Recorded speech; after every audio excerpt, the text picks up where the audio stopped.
Hello, my name is Mary Mumm, and I have been sewing clothing since I was 10.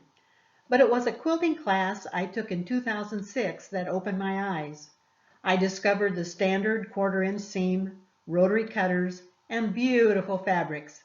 I was hooked. I made patchwork quilts, learning something with every one. One of my favorite quilts is a quilt I made for my nephew a few years ago. My nephew is a member of EAA, Experimental Aircraft Association, located in Oshkosh, Wisconsin, and attends their annual fly-ins. He has his pilot's license and is building his own airplane. When I asked what he wanted on his quilt, I wasn't surprised when he said, "Airplanes." I showed him various pictures of airplane quilt patterns, expecting him to pick one. He said they were all nice, but they did not look like the plane he was building.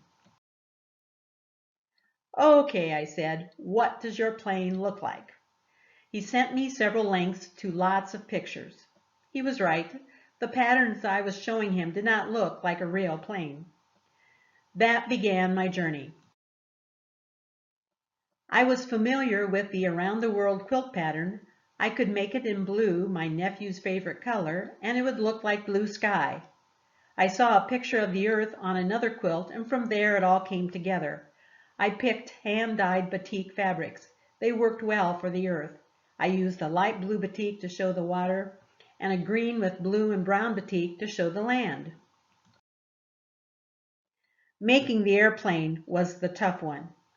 His plane will be white with burgundy trim. I found an ombre fabric that went from brown to white with wavy lines in it. I immediately thought that air going over the airplane wings would look like that. From there, I built the plane. I added the border of piecework to imitate the propeller turning and stirring the air. I put a mariner's compass in the corners because it seemed to fit. He was surprised and pleased when I gave it to him. If I were to make this quilt now, I would do things differently. I've learned so much about quilting since then.